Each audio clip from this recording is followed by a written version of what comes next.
ময়দানে জানিয়ে দিল, আমি আল্লাহ পাক জানিয়ে দিলাম আজ কিয়ামতের দিনে দুটো লাইন আমি আল্লাহ তৈরি করব। একটা হবে জান্নাতীদের লাইন, আর একটা হবে জাহান্নামীদের লাইন। আল্লাহ পাক বলছে আমি দুটো লাইন করব, একটা জান্নাতের একটা জাহান্নামী। এখন আল্লাহ পাক রব্বুল আলামিন যখন বলল যে আমতাজুল ইয়াওমা আইয়ুহাল মুজরিমুন, আল্লাহ পাকের এই কথা বলার সঙ্গে সঙ্গে যারা জান্নাতি ব্যক্তি তারা অলরেডি একটা লাইনে দাঁড়িয়ে যাবে। জোরে বলুন সুবহানাল্লাহ। ও আমার ভাইজানেরা, ও সোনার মানিকেরা, আমার আল্লাহ পাক রব্বুল আলামিন যখন বলল আমতাজুল ইয়াওমা আইয়ুহাল মুজরিমুন, জান্নাতি ব্যক্তিরা জান্নাতি লাইনে দাঁড়িয়ে গেল, আর জাহান্নামী বান্দা বান্দি তারা কোন লাইনে দাঁড়ালো না। দেখতে পাওয়া গেল বাবা, যারা ওই জান্নাতি ব্যক্তি দাঁড়িয়ে যাওয়ার পর জাহান্নামী বান্দারা কোন লাইনে দাঁড়ায় না। দেখতে পাওয়া গেল অবশেষে ওই জান্নাতীদের লাইনে দাঁড়িয়ে গেল। ও আমার ভাইজানেরা, ও সোনার মানিকেরা, দেখতে পাওয়া গেল বাবা, আমার আল্লাহ পাক যখন এই কথা বলল, আমার আল্লাহ পাকের হুকুম অমান্য করার মতো পৃথিবীর জমিনে কারোর ক্ষমতা নাই।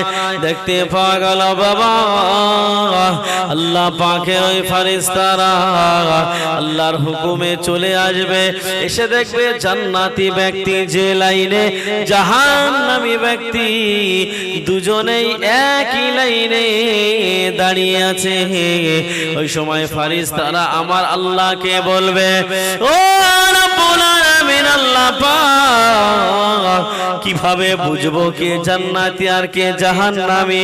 দুজনেই তো একই লাইনে দাঁড়িয়ে আছে। আল্লাহ পাক আমি কি করে বুঝবো? আমি বুঝতে পারছি না।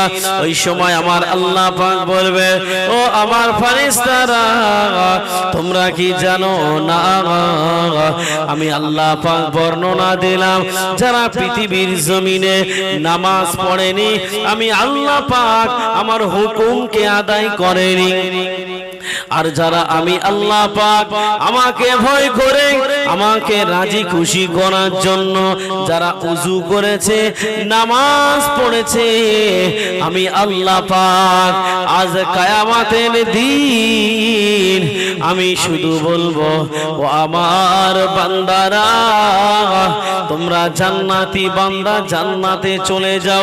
জান্নাতি বান্দারা কারা? আমার আল্লাহ পাক ফেরেশতাদেরকে বর্ণনা দিল, ও আমার ফেরেশতারা, আমি আল্লাহ পাক বর্ণনা দিলাম যারা পৃথিবীর জমিনে আমি আল্লাহ আমাকে সিজদা করেছে, তাদের এই কপাল দিয়ে আমি আল্লাহ পাক নূরের আলো বার করে দিলাম। বলছে আমি আল্লাহ পাক আমাকে যারা ভয় করেছে, ভয় করে নামাজ পড়েছে, উজু করেছে, যে সমস্ত জায়গা উজু করতে গেলে পানি দিয়ে ধুইতে হয়, ওই ওই জায়গাগুলো আমার আল্লাহ পাক লাইটের মতো আলো বার করবে, এবং এই কপাল দিয়ে নূরের আলো বার করবে। আমার আল্লাহ পাক ফেরেশতাদেরকে বলল, ও আমার ফেরেশতারা, যাদের কপাল দিয়ে নূরের আলো বার হবে তারাই হলো জান্নাতি, আর যাদের কপাল দিয়ে নূরের আলো বার হবে না, বুঝে নিও এরাই হলো জাহান্নামী, এরাই হলো জাহান্নামী। সুতরাং একটা কথা আপনি আমি ভাবতে হবে, এই যারা পৃথিবীর জমিনে নামাজ পড়ে, নামাজ পড়ে তো, এই নামাজি ব্যক্তিদেরকে আমার আল্লাহ পাক কিয়ামতের ময়দানে বলবে, আমি আল্লাহ পাক আমাকে তোমরা সিজদা করো। যখনই বলবে, যেহেতু পৃথিবীর জমিনে নামাজ পড়েছে, আল্লাহ বলার সঙ্গে সঙ্গে অলরেডি তারা সিজদায় পড়ে যাবে। সিজদায় যখন পড়ে যাবে, আল্লাহ পাক বুঝতে পারবে যে হ্যাঁ, এই ব্যক্তি নামাজ পড়েছে। আর যারা নামাজ পড়েনি তাদেরকে বলবে, তোমরা এবারে সিজদা করো। তারা আর সিজদা করতে পারবে না। সিজদা করতে গেলে রুকু করতে হয়, তো হয় না? তো এই রডটাকে যদি আপনি এমন করে বেঁকাতে পারবেন না। তো কিয়ামতের ময়দানে ঠিক এই রড যেমন দাঁড়িয়ে আছে, এমন ভাবে ওই বেনামাজি গুলো দাঁড়িয়ে থাকবে, তারা চেষ্টা করবে রুকুতে যাওয়ার, যেতে পারবে না। কারণ আল্লাহ পাক তাদের এই মাজাটাই রডের মতো শক্ত করে দেবে, এবং তারা নামাজ পড়েনি বলে আমার আল্লাহ পাক তাদের সিজদা যাতে না দিতে পারে এই ব্যবস্থা করবে। আর এটা দেখেই বুঝতে পারবে যে এই হলো জাহান্নামী। ও আমার ভাইজানেরা, ও সোনার মানিকেরা, দেখতে পাওয়া গেল বাবা, জান্নাতি ব্যক্তি আর জাহান্নামী ব্যক্তি আমার আল্লাহ পাক বর্ণনা দিয়ে দিল। ওই সময় আমার আল্লাহ পাকের হুকুমে যাদের চেহারাটা কুচ্ছিত কালো, তাদেরকে ধরে বেছে বেছে টেনে টেনে টেনে টেনে জাহান্নামের দিকে নিয়ে যাবে। তারা জাহান্নামায় যেতে চাইবে না, তারা পিচ টান মারবে। ওই সময় ফারিস্তারা বলতে থাকবে, রব্বুল আলামিন আল্লাহ পাক, আপনার এই বান্দা বান্দি এরা তো জাহান্নামায় যেতে চাইছে না। আল্লাহ রব্বুল আলামিন আল্লাহ পাক, এখন আমি কি করব বুঝতে পারছি না। আমার আল্লাহ ওই সময় বলবে, ও আমার ফারিস্তারা, ওরা যদি যেতে না চায়, ওদের চুলের মুঠো ধরে টানতে টানতে ঘিচড়াতে ঘিচড়াতে আমি আল্লাহ পাক আমার আযাবে জাহান্নাম, সে জাহান্নামায় ফেলে দাও। এবারে আপনি ভেবে দেখেন, আমার আপনার ভাবার দরকার আছে না নাই? কথা বলেন, আছে না নাই? আপনি পৃথিবীর জমিনে সিজদা করবেন না আল্লাহকে, আর কিয়ামতের ময়দানে আল্লাহ যখন বলবে, ও আমার বান্দারা, তোমরা আমি আল্লাহ আমাকে যদি সিজদা দিতে পারো, আমি আল্লাহ পাক আমি তোমাদেরকে জান্নাত দেব।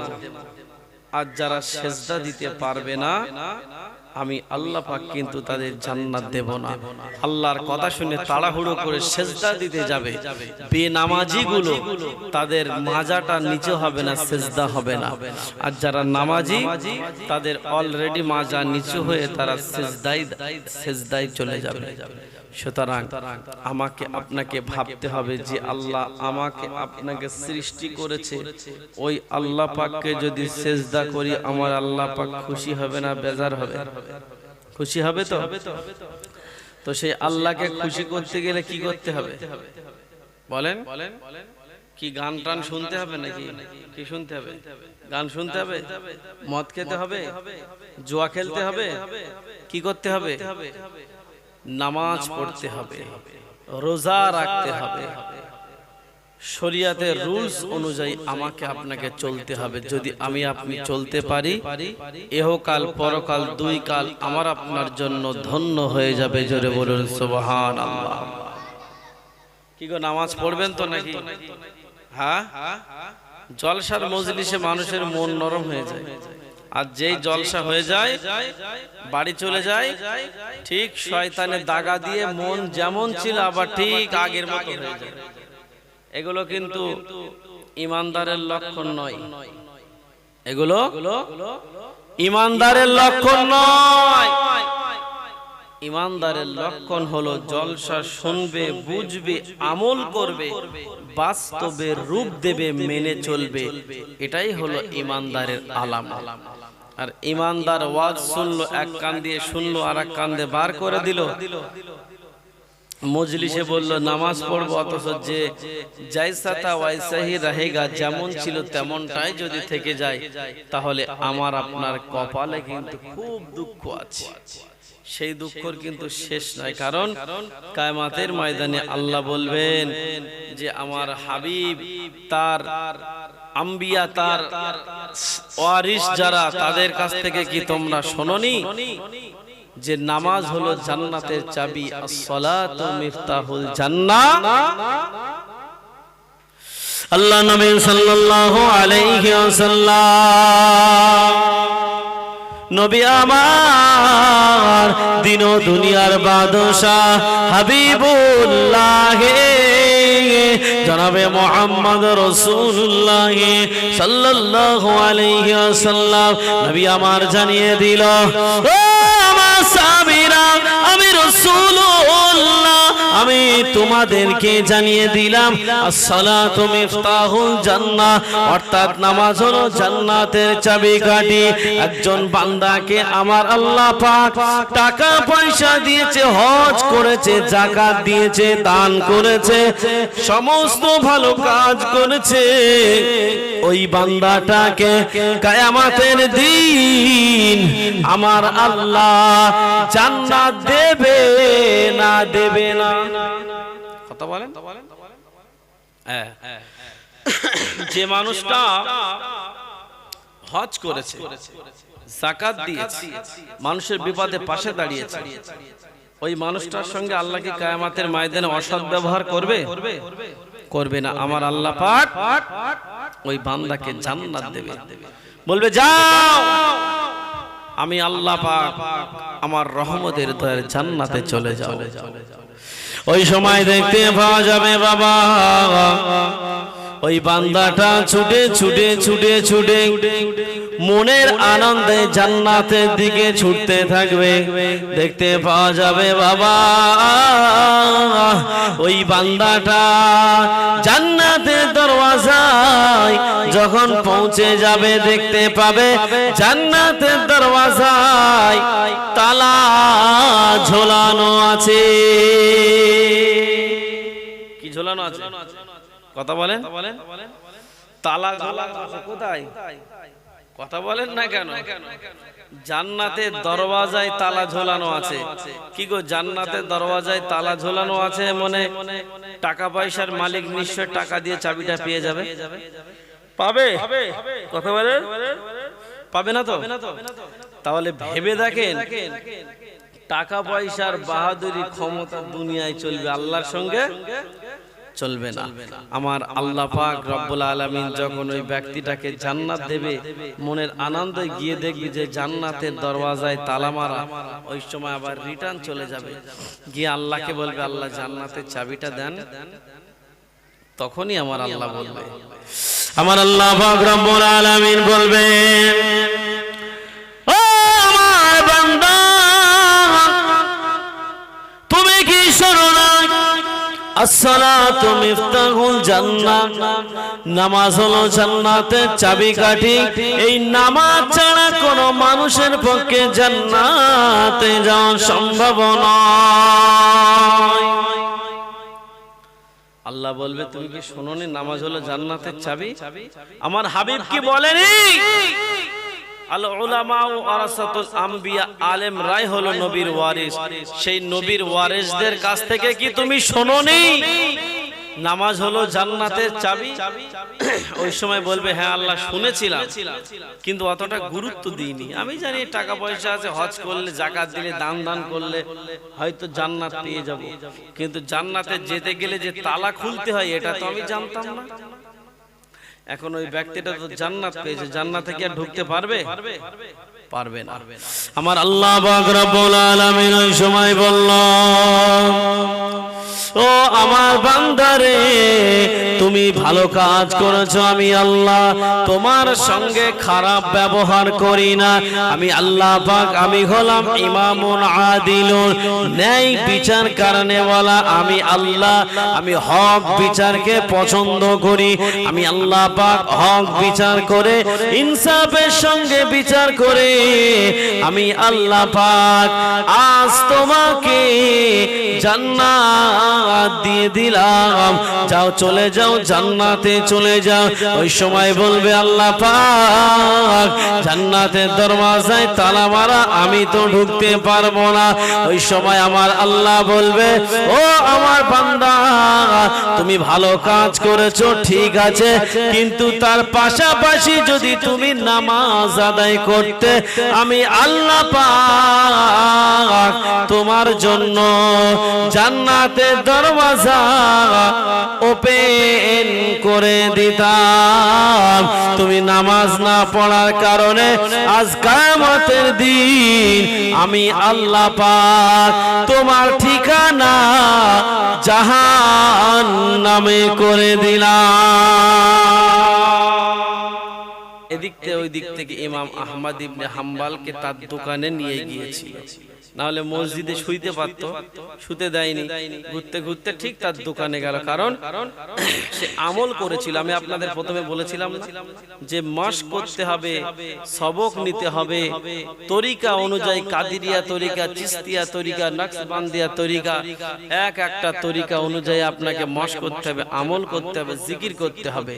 তো এই আস্তাগফিরুল্লাহ এটা আমল করেছিল, যে আর বলেছিল আল্লাহ আমি জীবনে একটু ইমাম আহমদ ইবনে হাম্বলকে দেখবো। ওই সময় ইমাম আহমদ ইবনে হাম্বল বলল, যুবক তুমি আর কি পেয়েছো? ওই সময় যুবকটা বলতে লাগে, ও আল্লাহ পাকের বান্দা, আপনি শুনে রেখে দিন, জেনে রেখে দিন, এই আস্তাগফিরুল্লাহ আমল করি, তার মধ্যে যথেষ্ট কারণ লুকিয়ে। কি কারণ লুকিয়ে আছে? ওই সময় যুবকটা বলতে লাগে, আমি যে খামির গুলো বানাই, আমি যে রুটি তৈরি করি, প্রত্যেকটা রুটির খামির তো এক হয় না, প্রত্যেকটা রুটির খামির তো অ্যাকুরেট হয় না, কোনোটা কম কোনোটা বেশি। এই যে প্রত্যেকটা রুটিতে কম বেশি হয়ে যাচ্ছে, আমার আল্লাহ পাক কিয়ামতের ময়দানে যদি আমার কাছ থেকে হিসাব নেয়, আমি ইমাম আহমদ ইবনে হাম্বল আমি হিসাব দিতে পারবো না। আমি যুবক, আমি হিসাব দিতে পারবো না। আমি যখন ইমাম আহমদ ইবনে হাম্বল বলল, সে নাই ঠিক আছে, কিন্তু তরকার দেওয়ার সময় কেন আস্তাগফিরুল্লাহ পড়ো, পয়সা নেওয়ার সময় কেন আস্তাগফিরুল্লাহ পড়ো? ওই সময় বলল, আমি রুটি বানানোর সময় আস্তাগফিরুল্লাহ পড়ি, রুটি কম বেশি ছোট বড় হয়ে যায়, ওই কারণে আমি আস্তাগফিরুল্লাহ পড়ি। আমি তরকারি দেওয়ার সময় আস্তাগফিরুল্লাহ পড়ি, কোন চামচে তরকারি কম কোনটাই বেশি ওঠে, ওই কারণে আমি আস্তাগফিরুল্লাহ পড়ি।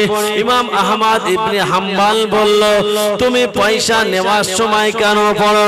ওই সময় বলল, আমি কারোর রুটি ছোট কারোর বড় দিই, কিন্তু পয়সাটা আমি সমান নিই, ওই কারণে আমি আস্তাগফিরুল্লাহ পড়ি, যাতে আমার আল্লাহ মাফ করে দেয়। ও আল্লাহ পাকের বান্দা, এমন করে করে আমার আল্লাহ পাক আমার সব কিছু দিয়েছে, আমার সব আশা পূরণ করেছে, কিন্তু আমার আল্লাহ পাক জীবনে আমার একটা আশা পূরণ করলো না। আমি জীবনে মনে করেছিলাম আমি জীবনে একটিবার ইমাম আহমদ ইবনে হাম্বলকে দেখব। ওই সময় ইমাম আহমদ ইবনে হাম্বল যুবকের কথা শুনে বুঝতে পেরে গেল, আর চোখের পানিগুলো টপ টপ করে পড়ে। আমি বুঝতে পেরেছি মসজিদের ভিতরে কেন আমাকে ঘুমাতে দিল না। ও আল্লাহ পাকের যুবক, তোমার দোয়াটা আমার আল্লাহ পাক আজ কবুল করে নিয়েছে। তুমি যে ইমাম আহমদ ইবনে হাম্বলকে বলছো, তোমার আস্তাগফিরুল্লাহ আমলটাও আজ তোমার আল্লাহ তোমার আশাটা পূরণ করে দিয়েছে। ওই সময় বলল, কি আমি বুঝতে পারলাম না। ওই সময় বলে, তুমি যে ইমাম আহমদ ইবনে হাম্বলকে দেখতে চেয়েছিলে, আমি হলাম ইমাম আহমদ ইবনে হাম্বল। আমার আল্লাহ পাক তোমার শেষ আশাটাও আমার আল্লাহ পূরণ করে দিয়েছে। তাহলে আস্তাগফিরুল্লাহ আমল করতে করতে কত বড় একটা দরওয়াজায় পৌঁছে গেছে। ইমাম আহমদ ইবনে হাম্বলের সঙ্গে দেখা হয়ে গেল। আর যদি আমরা কাদরিয়া তরিকা, নকশবন্দিয়া তরিকা, চিশতিয়া তরিকা, মুজাদ্দিদিয়া তরিকা যদি আমরা মাশক করি, বিভিন্ন ওলি আউলিয়াদের সঙ্গে আমাদের কানেকশন জুড়ে যাবে, হয়ে যাবে।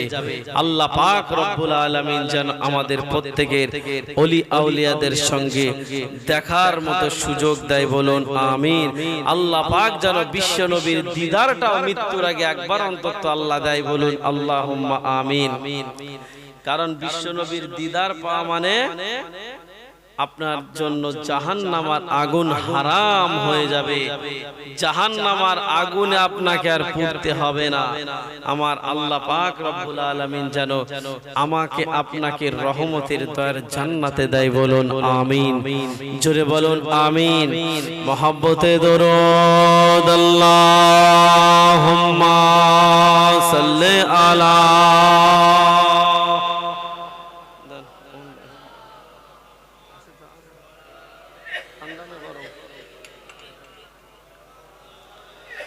কালমা লা ইলাহা ইল্লাল্লাহ, লা ইলাহা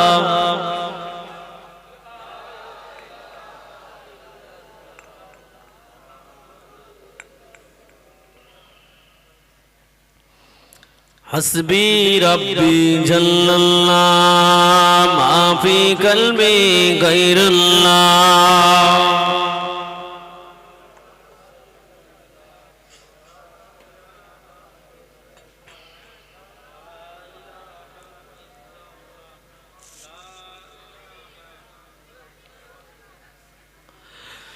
বিরাহে দিল পড়ে সরকার যে আমার ইয়া রাসূলুল্লাহ, বিরাহে দিল পড়ে সরকার যে আমার ইয়া রাসূলুল্লাহ, আমাকে দাও না দেখা একেবারে ইয়া রাসূলুল্লাহ। বিরাহে দিল পুড়ে সরকার যে আমার ইয়া রাসূলুল্লাহ, স্বপ্নে দাও গো দেখা একেবারে ইয়া রাসূলুল্লাহ। কত জনে দেখে তোমায় কলিজা শীতল হয়ে যায়, কত জনে দেখে তোমায় কলিজা শীতল হয়ে যায়, আমাকে দাও না দেখা একেবারে ইয়া রাসূলুল্লাহ, আমাকে দাও না দিদার একেবারে ইয়া রাসূলুল্লাহ, স্বপ্নে দাও গো দেখা একেবারে ইয়া রাসূলুল্লাহ। কত জনে দেখে তোমায় কলিজা শীতল হয়ে যায়, কত জনে দেখে তোমায় কলিজা শীতল হয়ে যায়, আমাকে দাও না দিদার একেবারে ইয়া রাসূলুল্লাহ, স্বপ্নে দাও গো দেখা একেবারে ইয়া রাসূলুল্লাহ। শুধু একবার দেখিতে চাই জীবনে আর যে চাওয়া নাই, শুধু একবার দেখিতে চাই জীবনে আর যে চাওয়া নাই, তুমি এই অসহায়েরই যে সহায় রাসূলুল্লাহ, তুমি এই অসহায়েরই যে সহায় রাসূলুল্লাহ, আমাকে দাও গো দেখা একেবারে ইয়া রাসূলুল্লাহ। মুলাকাতের আশাকে নিয়ে মরি ধুকে ধুকে, মুলাকাতের আশাকে নিয়ে মরি ধুকে ধুকে, তুমি যে শাফায়াতকারী হাসরে ইয়া রাসূলুল্লাহ, তুমি যে শাফায়াতকারী হাসরে ইয়া রাসূলুল্লাহ, আমাকে দাও গো দেখা একেবারে ইয়া রাসূলুল্লাহ। আল্লাহুম্মা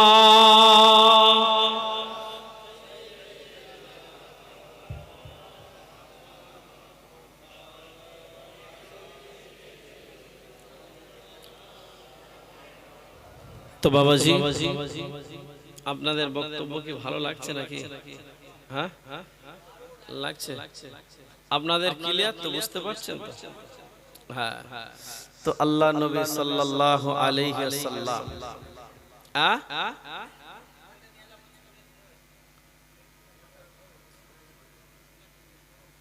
শোনেন, একটা কথা বলি, মানুষ আমি চড়াই, আপনি মনে করেন না যে আপনি চালাকার লোক, পাগল। বুঝতে পেরেছেন তো?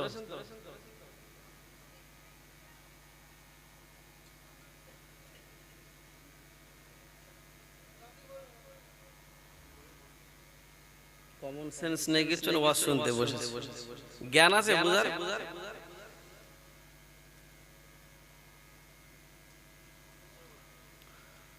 যে আমলগুলো বলেছি, আমলগুলো করলে মানুষ মরার পরেই জান্নাতে যাবে যদি আল্লাহ কবুল করে। মানে অটোমেটিক জোরে চিল্লে ওয়াজ করলেই মনে করেন না যে ওয়াজ হচ্ছে, বিরাট ব্যাপার। ঘটনা বলবো বলে বাড়ি চলে যাচ্ছি। যেগুলো বলছি প্রত্যেকটা হাদিসের রেফারেন্স দিচ্ছি। এটা বুঝতে পারছেন আপনি? আল্লাহর নবী বলছে কথাগুলো, এই কথাগুলো আল্লাহর নবী বলছে, মানে প্রত্যেকটা হাদিস। এখানে কোনো ভোগরুমবাজি গল্প হচ্ছে না, তাই তো নাকি? তাহলে আল্লাহর নবী সাল্লাল্লাহু আলাইহি ওয়াসাল্লাম কটা হলো আমল? 4টে হয়েছে, আর কটা বাকি আছে? আর একটা বাকি আছে। তো আল্লাহর নবী সাল্লাল্লাহু আলাইহি ওয়াসাল্লাম তিনি বললেন যে বাবা আলী, তোমাকে আর একটা আমল করতে হবে, তবে এই আমলটা যদি করতে পারো আমি রাসূলুল্লাহ আমার সঙ্গে তুমি জান্নাতে আঙ্গুলের মতো পাশাপাশি থাকতে পারবে। আল্লাহ নবী যখন এই কথা বলল, হযরতে আলী বলছে এর বিনিময়ে আমার কি করতে হবে? আল্লাহ নবী বলল এর বিনিময়ে তোমাকে উমরা করতে হবে, প্রতি রাত্রিতে উমরা করতে হবে এবং মকবুল হজ করতে হবে, যে হজটা আল্লাহর দরবারে কবুল হয়েছে। আল্লাহ নবী সাল্লাল্লাহু আলাইহি ওয়াসাল্লাম, নবী আমার দিন ও দুনিয়ার বাদশা হাবিবুল্লাহ জনাবে মুহাম্মদ রাসূলুল্লাহ সাল্লাল্লাহু আলাইহি ওয়াসাল্লাম, নবী আমার আল্লাহ নবী হযরতে আলীকে বলতে লাগে, ও আলী, তুমি যদি বিনা হিসাবে আল্লাহ পাকের রহমতের দ্বার জান্নাতে যেতে চাও, আল্লাহ নবী হযরতে আলীকে বলতে লাগে, ইয়া রাসূলুল্লাহ, ইয়া হাবিবাল্লাহ। আল্লাহ নবী হযরতে আলীকে বলল, ও বাবা আলী, তোমাকে প্রত্যেকদিন রাত্রিতে আল্লাহ পাকের রহমতের দ্বার জান্নাতে যেতে গেলে একটা করে মকবুল হজ, একটা করে উমরা করে ঘুমাতে হবে। আল্লাহ নবী যখন এই কথা বলল, আল্লাহ নবীকে হযরতে আলী বলতে লাগে, ইয়া রাসূলুল্লাহ, ইয়া হাবিবাল্লাহ, হুজুর আমি প্রত্যেকদিন রাত্রিতে একটা করে মকবুল উমরা হজ করতে পারবো না। আল্লাহ নবীকে বলল, ইয়া রাসূলুল্লাহ, ইয়া হাবিবাল্লাহ, একটা করে মকবুল হজ ও উমরা মক্কা থেকে মদিনা কম করে 500 কিলোমিটারের রাস্তা। ইয়া রাসূলুল্লাহ, ইয়া হাবিবাল্লাহ, আমি এটা পারবো না। আল্লাহ নবী ওই সময় বলল, ও বাবা আলী, তুমি শুনে রেখে দাও, জেনে রেখে দাও, আমি রাসূলুল্লাহ আমি তোমাকে জানিয়ে দিলাম, তোমার প্রত্যেক দিন রাতে একটা করে মকবুল হজ করতে হবে না। কোন বান্দা কোন বান্দি যদি ঘুমানোর আগে তওবাটা পড়ে ঘুমিয়ে যায়, আমার আল্লাহ পাক ওই ব্যক্তিটার মরণের পরে জান্নাতে যাওয়ার রাস্তাটা আমার আল্লাহ সহজ করে দেয়। বিনা হিসাবে জান্নাতে যাওয়ার রাস্তা আপনাকে সহজ করে দেবে আমার আল্লাহ, যদি এই 5টা আমল করতে পারে। এই 5 প্রকার আমল আমাকে আপনাকে করতে হবে, ইনশাআল্লাহ করবেন তো নাকি? হ্যাঁ, আল্লাহ নবী সাল্লাল্লাহু আলাইহি ওয়াসাল্লাম তার একটা সাহাবী ছিল, হযরতে বেলালের নাম নিশ্চয় শুনেছেন। তো হযরতে বেলালের মতো কালো সাহাবী, হযরতে বেলালের মতো কালো সাহাবী